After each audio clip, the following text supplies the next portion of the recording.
Yo, what's up guys, it's Noah from Glitchmaker, and today I'm live yapping about Centur-Ion Red Dragon Archfiend. You're probably going to see this after the live stream is over, most likely. The reason there's not a face cam is because I spent like half an hour trying to figure out what was going on with my audio, and it just refused to work. So the compromise is no face cam, but I have the microphone. So that's a pretty terrible trade-off, but it works. Anyways, today I want to yap about Centur-Ion Red Dragon Archfiend once more. I sure do like this deck, as you can tell by the multiple videos I have on this deck on this channel.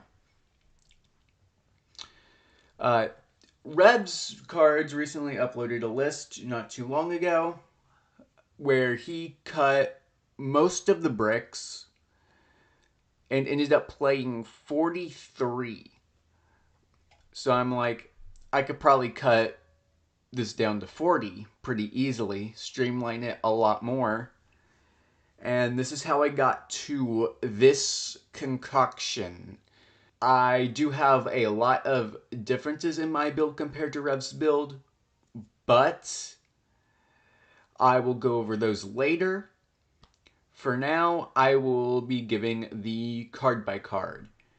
First off, 3 Soul Resonator.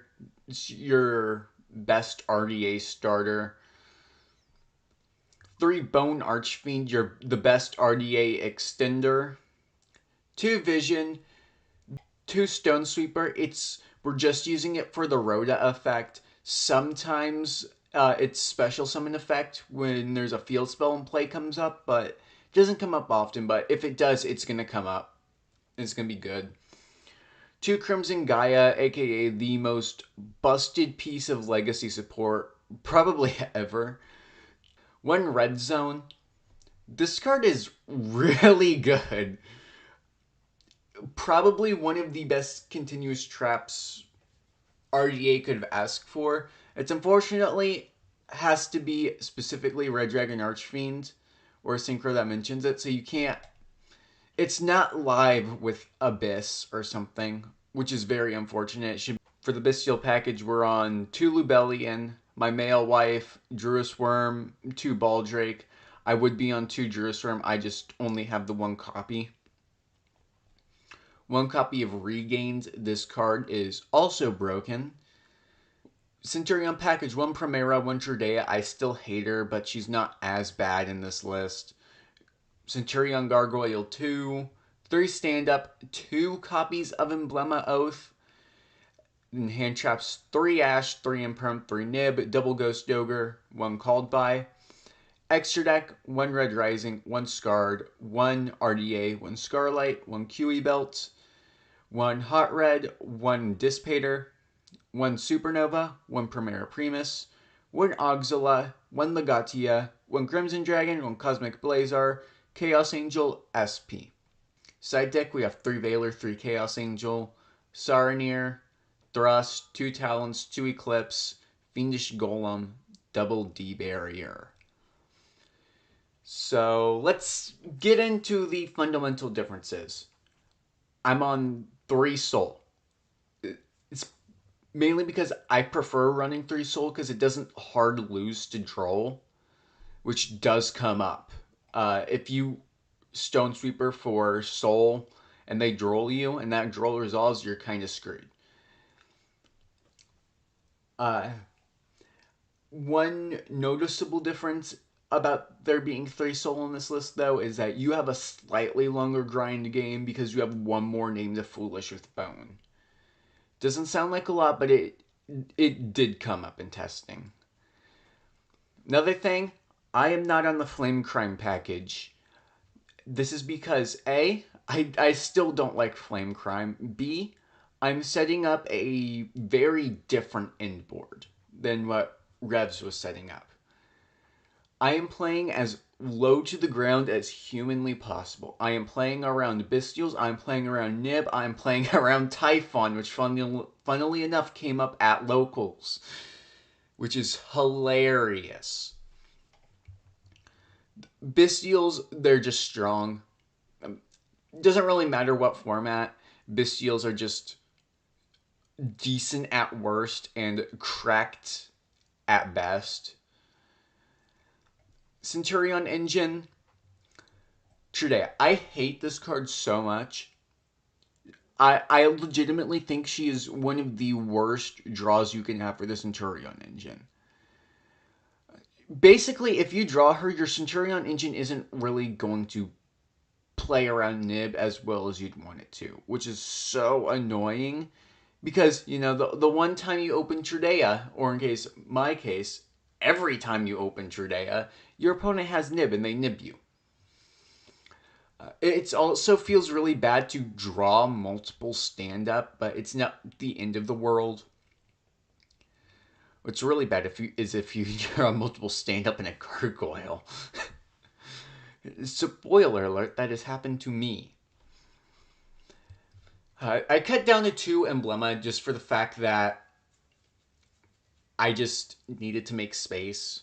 I wanted to play slightly more non-engine, and also this deck is already very consistently opening 2 engines, which is very nice. And then, of course, hand traps. These are just the ones I settled on. I decided to side deck Veiler specifically because I wanted to play Nip. I wanted to play Ghost Ogre. But I did need to have Veiler ready for matchups where Veiler is good. Chaos Hunter, this is the anti-malice card. We're not on Lancia because sometimes you do need to banish stuff on the opponent's turn, even if it's malice. It does come up, but Chaos Hunter is also just a straight up floodgate. So if they're like trying to go off, they can't, and then they can't the next turn, and then the next turn until they get rid of this card. Just the one extra Bystial inside. Ideally, this would be a Baldrake, and this would be a Druiswurm. Thrust package of Thrust, 2 Talents, 2 D-Berries. I would play a second Thrust, possibly, if I had a second Thrust. A lot of cards I'm not running are because I don't own them. Double Eclipse. This was just for board breaking crap. Book of Eclipse synergizes very well with Red Dragon Archfiend. If you get to Red Dragon Archfiend, if you have a line to get to Red Dragon Archfiend, you can start your turn off with Book of Eclipse, get to Red Dragon Archfiend, and then blow up your opponent's entire field. I'm citing Fiendish Golem rather than main decking it. Revs was main decking Fiendish Golem over Red Zone. My inboard prefers Red Zone. Also, I just think Fiendish Golem isn't that great into some of the decks I expect to see. It doesn't... For me, it doesn't feel good into Malice. It's pretty solid into a lot of other stuff, but Fiendish Golem is not as good as Red Zone in this build in particular. I'll get to that when I discuss the inboard. Excuse me. Dimensional Barrier, of course, it's pretty good this format. Extra deck is very similar, but I decided to play Scarlight and SP. I am not on Trishula in this build because in this build I'm not making Abyss very often. You'll figure that out once I talk about my inboard. So I am playing a copy of SP over Trish, and I'm just straight up playing Scarlight. Scarlight is still a very strong card. It did come up in testing. Crazy card for this deck. The inboard. The inboard is literally just Scarred Gaia Red Zone Pass, assuming that you just open Soul Resonator and then no hand traps. And this board plays under Bystials, it plays under Nib, it plays under Typhon, which is very funnily going to come up sometimes. And when it does come up, it's hilarious. At locals, I played against Centur-Ion. We ended up tying that round, but they couldn't make a Typhon because all I did was summon Scarred from extra deck. I did not summon the second time needed for Typhon, which is absolutely hilarious. At locals, I went 2-1-1 with this deck. Round 1, I played against Millennium Exodia. Number 1, it helps to open decent hands, or good hands into what I'm playing against. But also, this deck has so much destruction-based removal, it's not even funny. So if you cannot get to a form of removal that isn't destruction-based, you're going to have a really hard time outing that Exodia fusion. I got cooked, man. I got stomped. Pretty sure I just straight up bricked in game 2. I got cooked so hard, I got the bye next round. Round 3, I played against Centur-Ion. Went to game 3, went into time. I almost won in time, but he had just one too many bodies for me to play through. If there was like 15 more seconds, I probably would have won in time, and it would have been a very interesting game to play out anyways, so I'm not very mad about that. It was a tie, but I played under Typhon, which is very nice. Game 1, I saw probably the most disgusting opener I've ever saw. It was like, what, double Nib, double Stand Up, like freaking, I think it was another Centur-Ion name. I think it was Gargoyle, actually. And I was so mad. That was like one of the worst playable openers the deck could produce. It was just terrible. The Bystials, they're correct. I love opening Bystials, and they justify Chaos Angel existing in this deck because they are broken. Summon a Bystial, summon Primera, make Chaos Angel with a light and a dark. Boom. Which is how I won round 4. I played against Subterror. I just popped off on their turn. I went first. I set up the inboard I'm trying to make. And then I popped off on their turn. With like Scent Engine and RDA stuff. I eventually made Chaos Angel, banished one of their traps, and then they just couldn't do anything about it because I made Chaos Angel with the light and the dark, so they couldn't do the Omni negate Subterror. I don't know what its name is, and then they just scooped round 2. Sad, but I wanted to see if that actually played out. But sure, I'll take 2-1-1. The deck did feel so much better. Way less bricky. Way less awkward hands. But the deck is a lot harder to... My build is really hard to play. Number 1, your entire game plan is Scarred, Red Zone, Gaia, survive if you open just Soul. Like, your entire game plan is either you're going to make a really sticky and recursive inboard, which you're doing that regardless, actually, or you're just trying to survive until you can make a push that is just instantly lethal. This deck is very good at lethal pushes. You don't need an OTK method because look at these guys. They're freaking huge. most of the guys you're summoning are big bungus beaters. And then you swing and you get more big bungus beaters. And then you kill with the other big bungus beaters. It's really fun. But I think that's all that I'm going to yap about.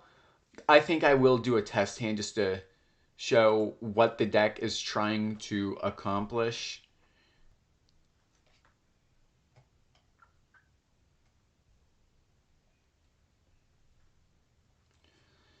This hand is an insane going first hand.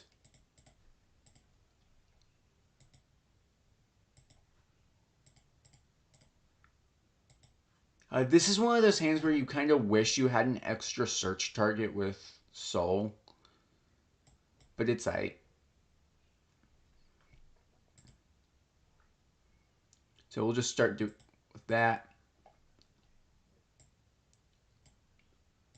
We will set Centur-Ion Spell Trap. We'll set Stand Up.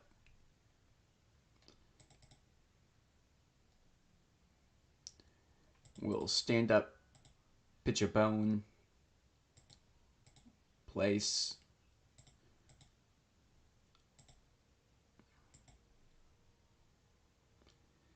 We will not increase the level. Activate.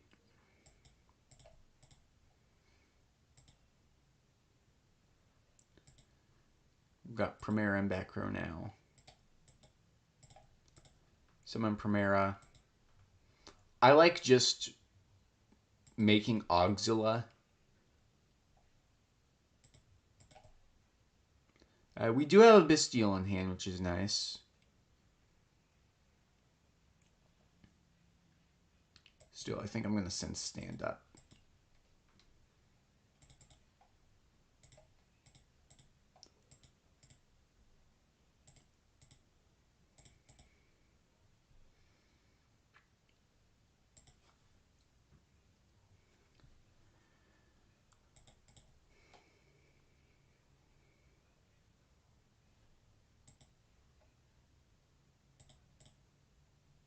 Now, this does lose to Bystial, so if you know you're playing against a Bystial deck, you're not going to use the Bone in Graveyard, and you'd rather just use the one in hand, but hypothetically, if you use the one in Graveyard, you're holding resources. Target, dump, increase, effect, add.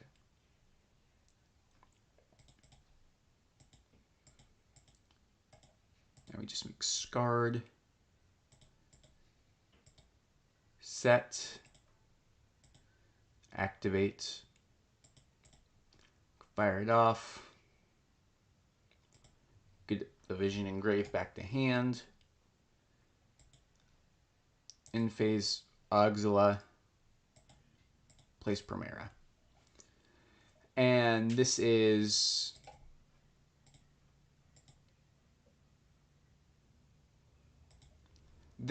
a lot of interactions. Obviously, we have the Bystial in hand. But you have Red Zone, which is a pop. You have Primera and Trudea, which can make a lot of things. Mainly Crimson Dragon into something else.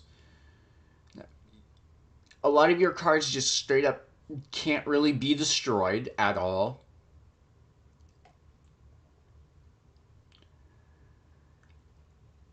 It's really an annoying end board to deal with. So I guess I'll just fire these two off. Normally, personally, I don't really shotgun these two. I usually hold them, although it always ends up biting me. I probably should shotgun them, actually, because half the time I don't. I just die anyway. Because I specifically didn't, actually. You could also use Scarred to make your Crimson Dragon.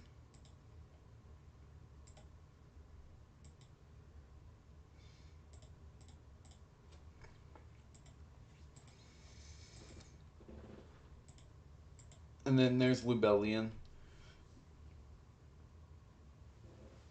We can do another test hand. Why not?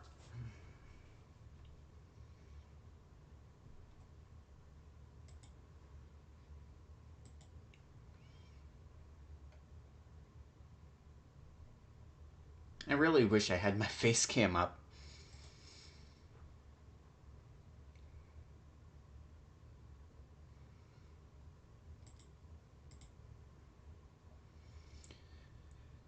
This is a solid hand. Didn't want to see a Trudea, but whatever.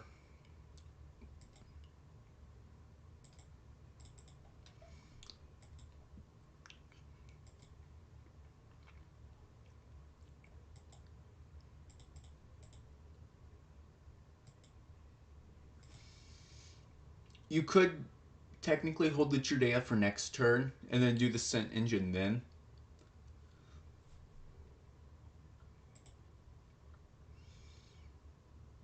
You do want to try and keep Resonator names in your deck.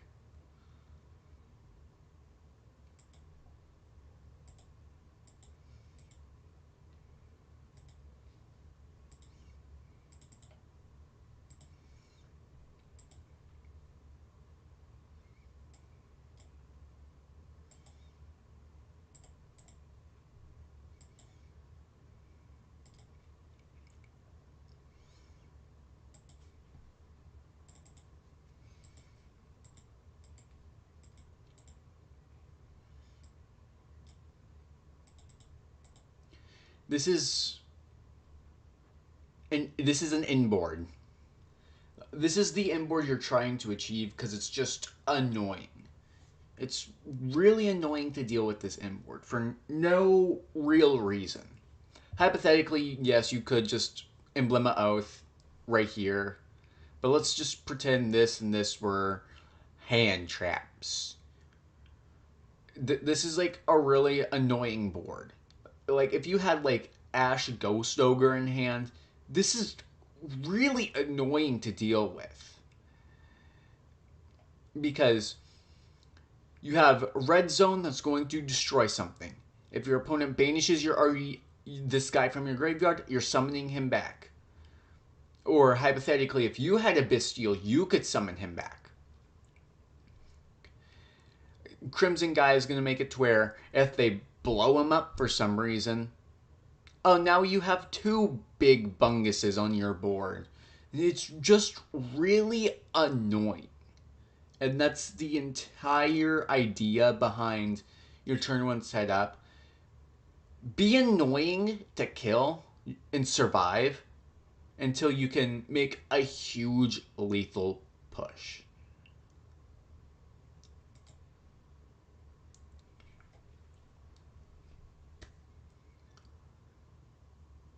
This is another video about me yapping